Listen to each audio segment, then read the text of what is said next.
मांझी नहीं है जीताराम मांझी। अगर मांझी रहते जैसी घटना घटा था तुरंत संतोष मांझी यहाँ आते। तो 2-3 दिन तो घटना खो गया, कोई आए काहे नहीं? हम क्या बोले, ये लोग गरीब नहीं है, दलित नहीं है के जीताराम मांझी चाहे संतोष मांझी आरएसएस के अथी है, दलाल है ये लोग। वो आरएसएस जो कहेंगे सो बोलेंगे। जो भी हमारे दलित परिवार का जो मिला हुआ परमाना मेरी माँ का भगवती देवी के देन है। ये जीताराम मांझी कुछ दलित के लिए नहीं किए। जिस तरह से रामविलास जी परिवारवाद थे उस सेकंड में हो गए जीताराम मांझी परिवारवाद। सेंट्रल में भी मंत्री रह रहे हैं, बेटा बिहार सरकार में मंत्री है।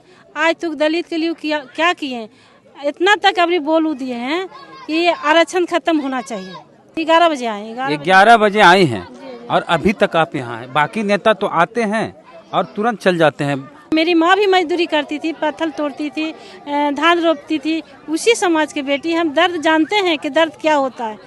हम आज विधायक बने, कल उसी समाज से हम आए, तो इसका दर्द हम जानते हैं, इसीलिए हम यहाँ टाइम दे रहे हैं। मेरी माँ पत्थर तोड़ रही थी, मेरी माँ के मजदूरी नहीं दिया ठेकेदार, तो लड़ाई लड़ रहे थे, वो डंडा उठाए हुए थे कि आज अगर मजदूरी हमको आप नहीं दीजिएगा तो हम आपको मारेंगे। कहे कि हम बच्चे, हमारा 4 बच्चे हम कहाँ से खिलाएंगे पिलाएंगे। उसी रास्ते से लोहिया जी, वर्मा जी, प्रणात वर्मा जी ये सब जा रहे थे। तो बिहार की राजनीति की अगर बात करते हैं और खास करके दलित समाज की राजनीति की, तो भगवतिया देवी का नाम बहुत आता है। और कहा जाता है कि पत्थर तोड़ने वाली महिला 2 बार विधायक बनी। लोहिया राम स्वरूप वर्मा जी की पार्टी, कौन सी सोशलिस्ट पार्टी, सोशलिस्ट पार्टी से, लोहिया जी की पार्टी सोशलिस्ट पार्टी से 2 बार विधायक बनी। उसके बाद आरजेडी से लालू यादव ने उनको सांसद बनाया। उनकी बेटी हैं समता देवी जो 12 चट्टी से विधायक रही हैं, और इनके भाई विजय मांझी गया के पूर्व सांसद हैं। इससे पहले वही सांसद बने थे। तो नवादा में हम आए हुए हैं और ये भी आई हुई हैं, और नवादा के उस गांव में हम आए हुए हैं जिस गांव में, जिस बस्ती में 80 महादलित लोगों के घर को फूंक दिया गया। तो समता देवी आई हुई हैं, पूर्व विधायक हैं और भगवतिया देवी की बेटी हैं, पूर्व सांसद की, बड़ा नाम है उनका।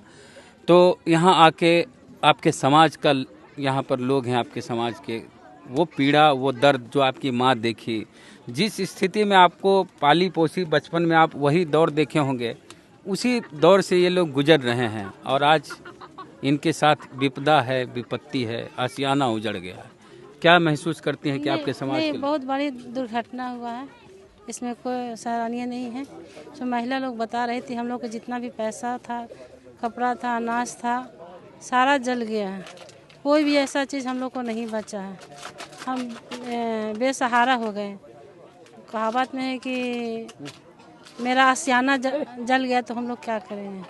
लोग सारा आशियाना जलाने के काम दमंग लोग किए हैं। इसमें घोर निंदा करते हैं, और साथ साथ नीतीश बाबू के भी हम घोर निंदा करते हैं। उन्होंने महादलित के नाम से 20 साल से राज कर रहे हैं। जब उनकी 2005 में सरकार बनी थी तो उन्होंने गश्ने का काम किए थे कि हर महादलित परिवार के हमने 5 डिसमिल जमीन देने का काम करेंगे। नीतीश जी बोले थे कि 3 डिसमिल देंगे। जीतन राम मांझी मुख्यमंत्री बने थे तब बोले थे कि 5-5 डिसमिल देंगे। अब मांझी जी ये बात जब बोले, उसका 10 साल हो गया, और इन 10 सालों में मांझी जी नीतीश कुमार के ही साथ लगभग रहे हैं, और उनके बेटे मंत्री हैं नीतीश कुमार की सरकार में, संतोष कुमार सुमन। घटना के 3 दिन हो गए मैडम, न मांझी जी आए, न संतोष कुमार सुमन उनके बेटे आए, कोई नहीं आया। दोनों मंत्री, एक दिल्ली में मंत्री, एक बिहार पटना में मंत्री। देखिए, मांझी जी, जीताराम मांझी मांझी नहीं है। अगर वो मांझी रहते, खाली मांझी के नाम से वोट देते हैं। 80 के दशक से लगातार पावर में है, मुख्यमंत्री भी रहे, उनको मौका भी मिला महादलित के लिए रोजगार देने के लिए, नौकरी देने के लिए, जमीन देने के लिए। वो सब पेपर पर है। ये मीडिया के तहत खाली बोलते हैं, करते हैं, जमीन पर नहीं। आज तक झूठ बोल बोल के आज पावर में, सेंट्रल में भी मंत्री रह रहे हैं, बेटा बिहार सरकार में मंत्री है। आज तक दलित के लिए क्या किए, इतना तक अभी बोल दिए हैं कि आरक्षण खत्म होना चाहिए। ये बहुत बड़ा घोर निंदा हम जीताराम मांझी करते हैं कि आपने जमींदार बन गए हैं।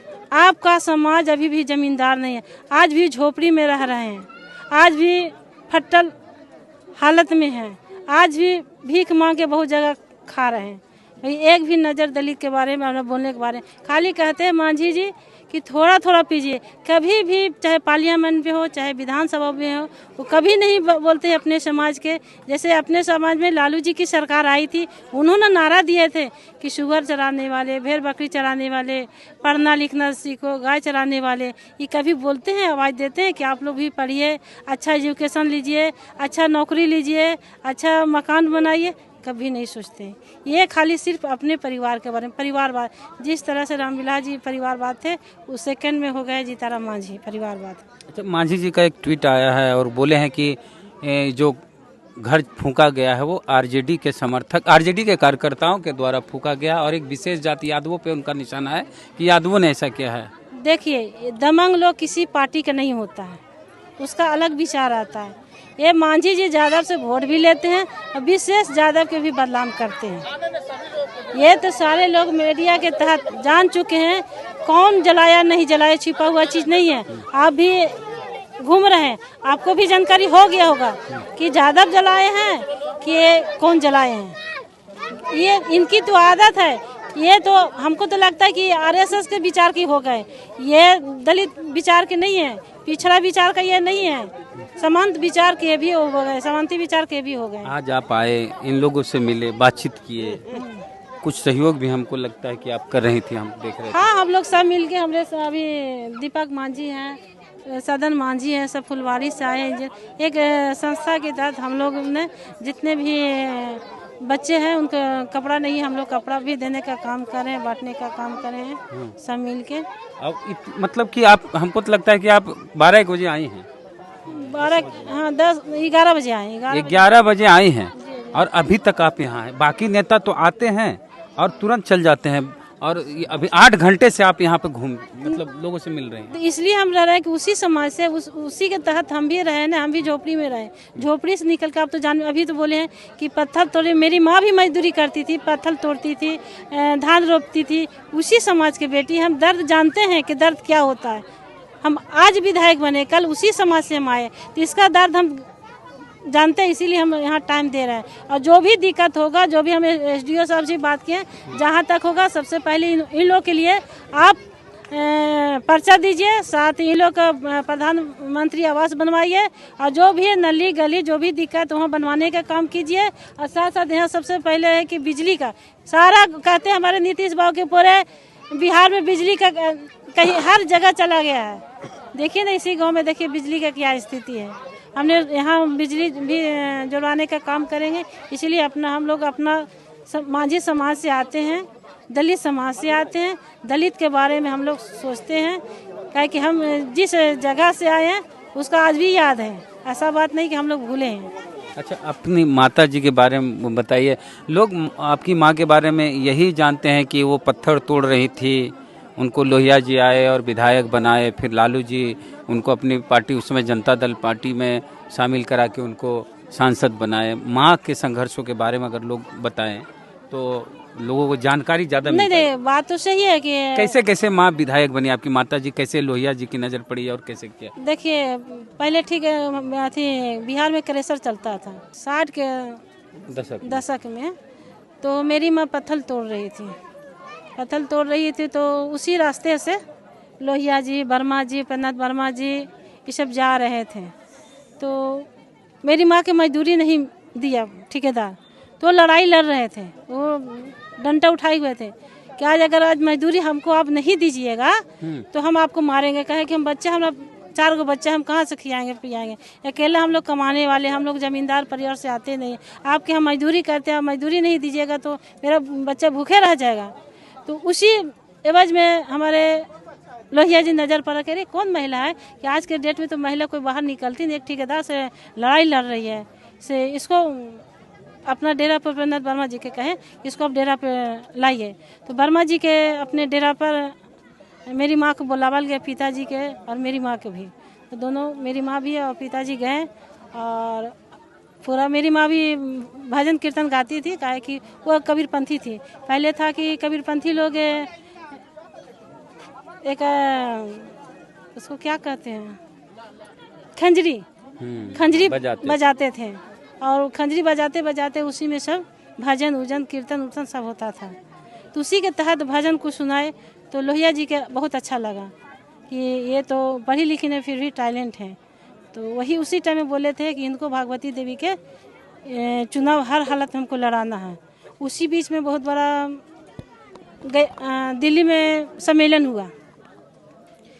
हुआ तो मेरी माँ को बोलने के लिए मौका मिला कि आप भी कुछ 2 लाइन बोलिए। तो बोले कि हमको तो कुछ आता नहीं। बोले कि जो भी बोलना है आप बोलिए।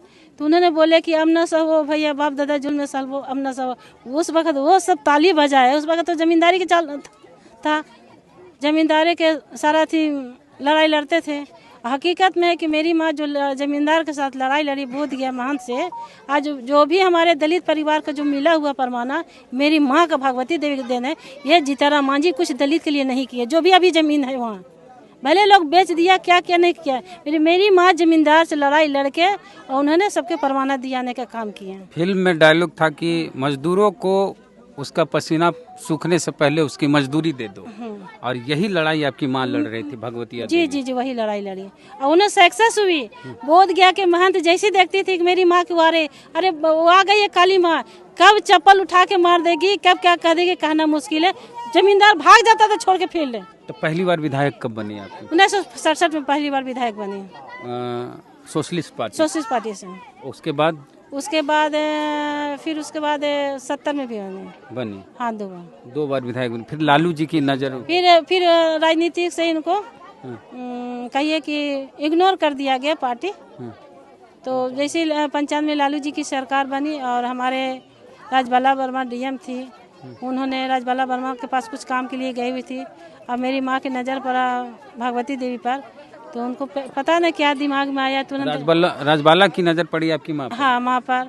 फिर उसके बाद लालू जी के पड़ा, लालू जी के पास भी देखे कि देखिए भागवती देवी बहुत टैलेंट है, बहुत महिला लड़ाकू है, उनके बारे में बहुत हिस्ट्री लिए हैं। जमींदारों से लड़ाई लड़के गरीबों में उन्होंने ज़मीन बंटवाने का काम किए।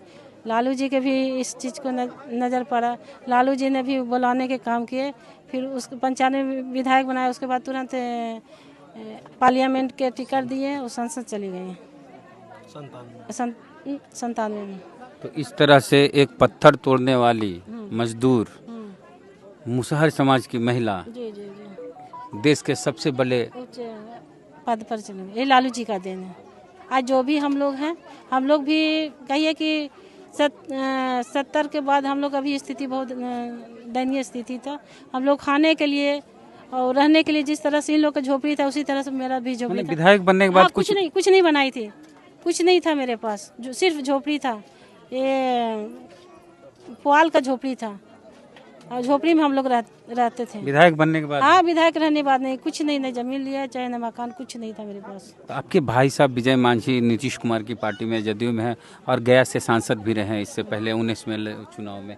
तो भाई नीतीश जी के साथ, बहन लालू जी के साथ। लालू जी के साथ रहे तो कम से कम अपना कुछ लालू जी दिए तो हम मकान भी बनाए, रहने के लिए झोपड़ी भी बनाए, जो भी है। लेकिन हम लोग आज भी हम लोग का जमीन नहीं है। मतलब भाई आपके जदयू में हैं? हाँ, क्या कहना है कि तो जदयू में तो उनका अलग अपना अथी है, सिद्धांत है। हम लोग का अलग सिद्धांत है। हम लोग माँ के सिद्धांत पर चल रहे हैं। अच्छा, इन लोग को अब जिस गांव में हम आए हैं वो क्या कहिएगा यहाँ के लोगों को जो आपके गांव के हैं, और सरकार को, या फिर बाकी लोग जो दर्शक हैं उनको? नहीं, हम लोग तो फिर अपने जितने भी हम अपने समाज से हम लोग बात कर रहे हैं कि हम लोग राज्यपाल के पास जाएंगे। ये स्थिति है, राज्यपाल के पास रखेंगे कि देखिए 80 घर के जला दिया गया है और न उसके पास खाने का है, न रहने का है, और नहीं उन लोग के पास। मांझी जी कल ट्वीट किए हैं कि सब व्यवस्था होगी, नहीं है मांझी जी ट्वीट मांझी जी खाली आपको मीडिया द्वारा ट्वीट करते हैं। जमीन पर धरातल पर नहीं आते, वोट लेके चले जाते हैं। चाहे बेटा हो, चाहे समधी हो, चाहे मांझी जी हो, वो दुनिया से कोई मतलब नहीं, समाज से कोई मतलब नहीं। वो खाली कहते हैं कि हम मांझी समाज के, मांझी के बारे में कभी नहीं सोचे न सोचेंगे। अभी भी जाइए क्षेत्र में, देखिए ना, जाइए इमामगंज चले जाइए, चाहे गया चले जाइए, चाहे बाराचट्टी चले जाइए। अब जाइए क्या स्थिति है, हमसे हट के बात कीजिए वहाँ की जनता से। वो वोट लेने से मतलब रखते हैं। मांझी जी दिल्ली में, चलिए वो तो बड़का नेता हैं और मोदी सरकार में मंत्री हैं, उनके बेटा तो बिहार सरकार नीतीश कुमार की सरकार में मंत्री हैं। तो 2-3 दिन तो घटना खो गया, कोई आए काहे नहीं? हम क्या बोले, ये लोग गरीब नहीं है, दलित नहीं है के जीताराम मांझी चाहे संतोष मांझी आरएसएस के अथी है, दलाल है ये लोग। वो आरएसएस जो कहेंगे सो बोलेंगे। ये मांझी नहीं है जीताराम मांझी। अगर मांझी रहते जैसी घटना घटा था तुरंत संतोष मांझी यहाँ आते, नहीं आए, नहीं है। क्यों काहे आएंगे? वो तो जानते हैं कि इसी हमको दलित के नाम से वोट मिल रहा है, तो दलित के बारे में क्यों सोचेंगे? दलित के बारे में नहीं सोचे न सोचेंगे। भले हमारे कहते हैं कि जो हमारे लालू जी कर दिए, कहते थे लालू जी के टाइम में ये जंगल राज है, जंगल राज असल में आज जंगल राज देखने को मिल रहा है। नया नया बीपीएससी पास करके आया, बेगर पैसा ले कुछ काम नहीं कर रहा है, चाहे आवासीय हो, जातीय हो, जो भी। अभी एक चीज अभी चल रहा है ना, सर्वे चल रहा है। तो वीडियो आ गया मैडम अभी, हाँ वीडियो पैसा लेते वीडियो आ गया। अभी कहाँ है? एक आध गो है। अब देखिए ना, अभी गरीब कहाँ से इसे मिलेगा, पर्चा मिलेगा गरीब आदमी के? ये सटे देगा? अच्छा हम लोग को सटे देगा, हम लोग के पास पैसा नहीं है, हम लोग देंगे नहीं, हमको काम नहीं होगा, हम खुद उस चीज के फंसे हुए हैं, हम क्या कहेंगे? चलिए, तो कोई भी नेता, हमको नहीं लगता है कि 10 घंटा यहाँ आके रुके होंगे। जैसे समता देवी जी आई हैं 10-11 बजे, और अभी देखिए अंधेरा हो गया, और अभी भी अपने लोगों से मिल रही हैं, बात कर रही हैं, उन लोग को कपड़ा दे रही हैं। और जो एक होता है कि आए दुख दर्द में बात किए, तो लगता है किसी का दुख हल्का हुआ। और कोई नेता आए, बयान दिए, फोटो खिंचाए और निकल लिए, तो होती है फॉर्मेलिटी। तो अपनों का दर्द अपने ही समझते हैं। और माझी समाज से यहाँ ज़्यादातर लोग हैं, और रविदास समाज के, दो ही जात के लोग यहाँ रहते हैं। अब माझी समाज से आती हैं दलित महादलित समाज से समता देवी जी। इनकी माँ भी बहुत संघर्ष की भगवतिया देवी, सांसद बनी, विधायक पहले बनी, बाद में सांसद। इनके भाई जदयू से सांसद बने, ये भी विधायक बनी। तो संघर्ष रहा। पहली पीढ़ी मारी जाएगी, दूसरी पीढ़ी जेल जाएगी, और तीसरी पीढ़ी राज करेगी, बाबू जगदेव प्रसाद कुशवाहा बोले थे। तो हम लोग जिस समाज से आते हैं, उसका जन्म जब होता है तब से वो संघर्ष शुरू कर देता है, और अंतिम सांस तक संघर्ष करता है। इसी को कहते हैं दलित महादलित समाज, और इसी समाज से ये आते हैं। संघर्ष कभी ख़त्म नहीं होगा, और ये महादलित की बस्ती नहीं होती तो किसी की हिम्मत नहीं थी कि इस तरह की घटना को अंजाम देते। तो बाकी आपका क्या कहना है? प्रतिक्रिया अपने दे कमेंट बॉक्स में। जय भीम, जय भारत।